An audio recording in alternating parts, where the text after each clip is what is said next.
This is the Holy Cross Component 2 mock, and this is paper 2. And we are up to question 7, cyanide. You're probably wanting some cyanide if you've got this far into this paper. And clover plants.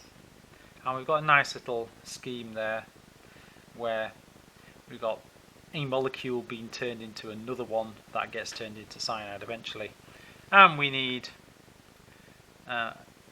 a dominant allele A present to make linamarin, and a dominant allele L for that to be converted into cyanide. And the first question is just testing whether you understand what's going on in this picture. Acyanogenic, so ones that can't produce cyanide. It tells you that. Explain why little a, big L, little l cannot produce cyanide. Well, two little a's, we're not going to make any linamarin. And if you haven't got any linamarin, that's the substrate for the next reaction to make cyanide, so it's gonna stop. So no allele big A, so can't make enzyme A, so cannot make linamarin, whatever that is. A clover plant has a genotype big A, big L, little l. Give the genotypes of the male gametes. This should be fairly straightforward. You need to follow your golden rules. A plant has 2 copies of each allele. A gamete has got 1 copy, so a gamete could be an A and an L. That's what you need. And what are all the different versions of that you could get from here? So you could have a big A and a big L. You could have a big A and a little l. You could have a little a and a big L, or indeed a little a and a little l. So genotype means tell us what alleles are present, and gametes, they only contain 1 copy of each gene, but they do have all of the genes, so you need all of the letters in the gametes, but only 1 copy of each letter.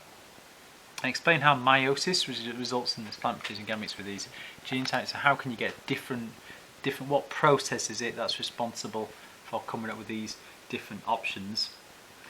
We need to explain that we've got, homologous chromosomes. So we have homologous chromosomes, pairs of chromosomes are separated in meiosis, and the actual homologous pairs get separated in meiosis 1. But we're not going to go into a lot of detail here. And the key thing here is we get independent assortment. So each gamete will be independently sorted, or we get random assortment, you can say that again, or random segregation. So we could explain that, either big A or little a could go with big L or little l, completely random. 2 plants, heterozygous, so it's telling us what both, we don't need to guess what either of those are, were crossed. What proportion would be one or the other? Okay, and use a genetic diagram. So this is a dihybrid cross, and it's what would be acyanogenic, so can't produce cyanide, but could produce linamarin. So if it's going to produce linamarin, we're going to have an A there, but can't produce cyanide, so it's not going to have a capital L. So that's what we're heading for eventually. And rather helpfully, we've already done our gametes from a heterozygote. So we are just going to draw a dihybrid cross with those gametes in. So we need a 5 by 5 box, because we're going to have our 4 options and a kind of title. So 1, 2, 3, 4. So we've got 5 there, okay, and then we're going to have 1, 2, 3, 4. You don't need to use a ruler because that's perfectly clear. And then we'd have kind of, again, this isn't too important. We'd have kind of male and female, male and female. Remember the okay. And then we're going to stick our gametes in, and we're going to do some sensible option in starting with capitals. Little a, big L, little a, little a. And you can do this once you've decided that you know the gametes. This is fairly straightforward, as long as you don't talk at the same time like me. And then it's just an adding up exercise, and convention says that you put the capitals first. So just going to add these together.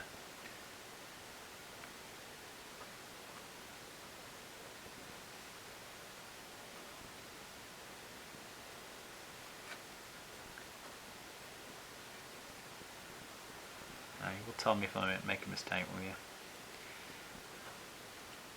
Big A, big A.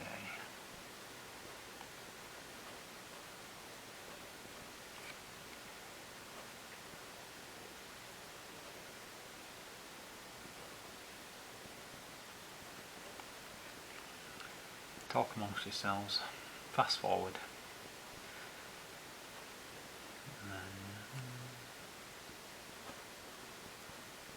You do get better at doing this after a while, but I'm still fairly slow.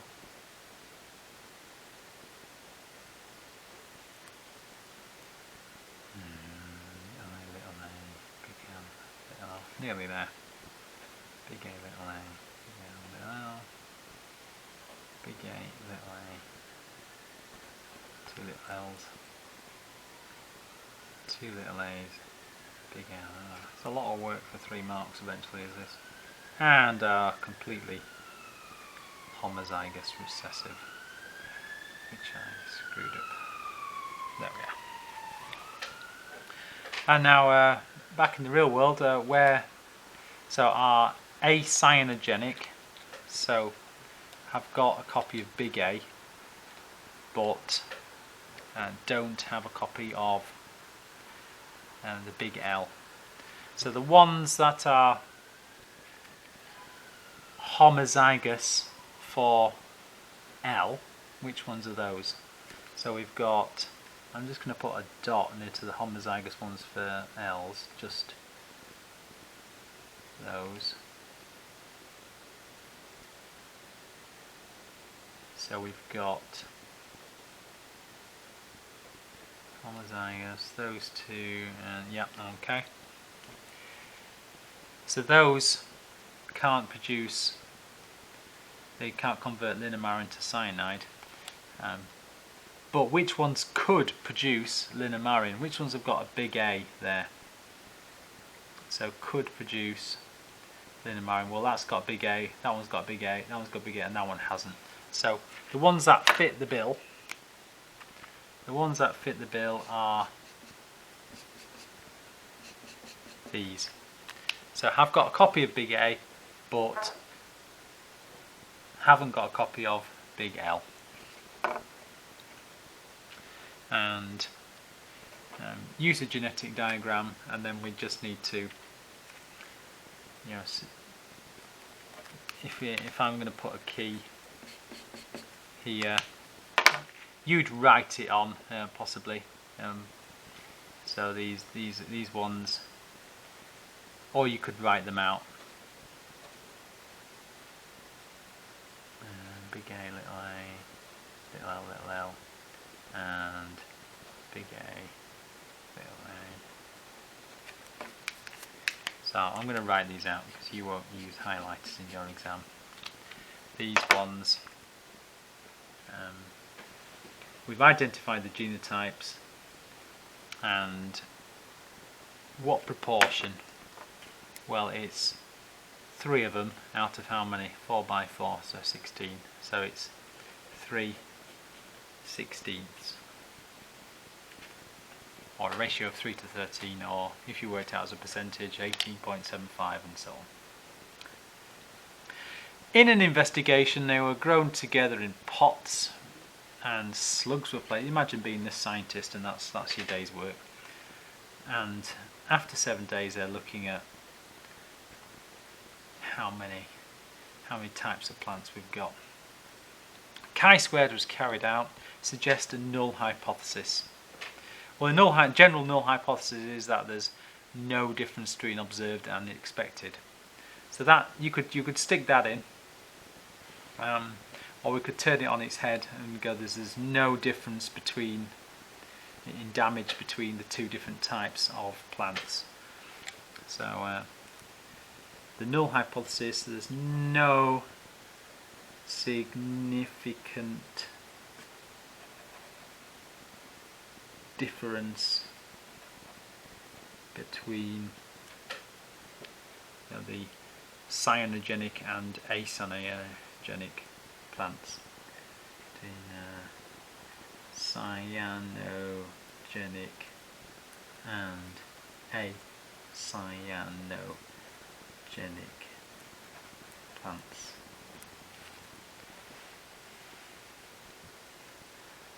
And when we saw them, any differences would be just purely down to chance. Chi-squared was calculated, and it was found to correspond to a probability of less than 0.05. Well, you might remember seeing tables where you look up critical values, and this is usually somewhere in the middle with lower numbers on one side and higher numbers on the other, and this is the point where we go, well, 1 in 20 chance that we could be wrong, and we're going to accept that. If you'd accept a 1 in 20 chance that you're wrong, then you'd accept a kind of 1 in 100 chance that you're wrong, or 1 in 1,000 chance that you're wrong is even better.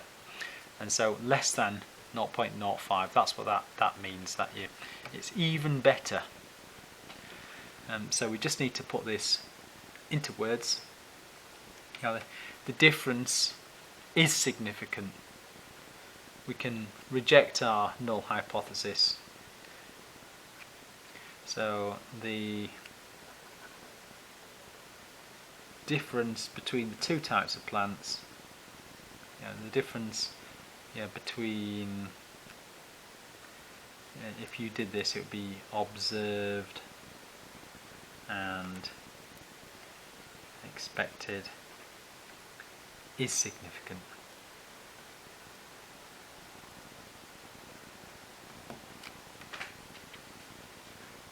The results are not due to chance.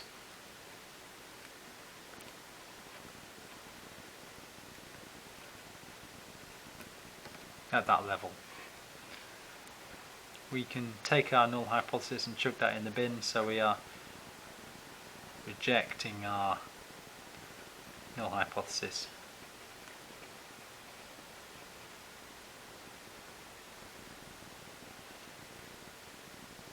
And what does it mean for this? It means that being cyanogenic does help protect against slugs. So being cyanogenic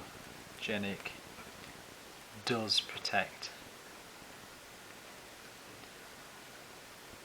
against being eaten by slugs. Good for them.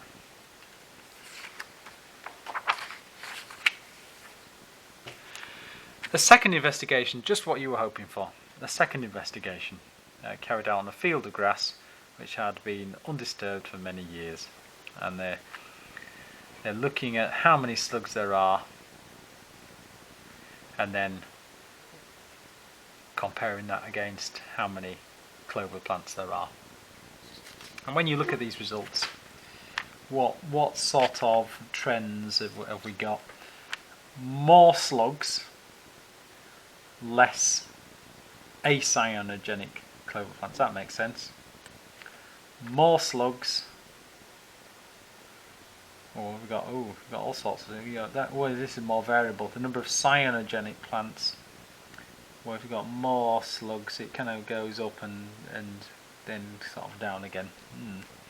Now, how about very low density of slugs? Well, there's kind of both sets there. So one set of this data is pretty good, and then the other one's a little bit more hard to explain. But that's exactly what we've got to do. Explain the proportions of two types of clover plants in different parts of the field. Let's deal with a high slug population density. So high slug population density. And there we find the only types of plants that are present are these cyanogenic plants. That's worth noting. So only cyanogenic plants are present, and we are explaining this. So presumably our explanation is, well, they're producing this cyanide and the slugs don't like it, so they eat the other plants. So cyanide stops the slugs from eating them. You could argue this from the other way around, from the other type of plants. You could say plants that don't produce cyanide get eaten. That's the same sort of marks. And at the other end, I explain the proportions of the two types of clover plant in different parts of the field. So we can't just talk about high. Let's talk about the other end. So at low slug population density, well, both types are present. There's more acyanogenic than cyanogenic. Both types of plant are present. And in fact, the acyanogenic plants seem to cope better in those conditions. And why are they both there? Well, the ability to produce cyanide isn't helpful at all. So there's no selective advantage. They either don't end up being eaten. So there's less selection, or even no selection pressure. Less selection pressure, or sort of another way around, no selective advantage for being cyanogenic. So quite tough to talk about the low end of the table, but the high end of the table you should have got those couple of marks for.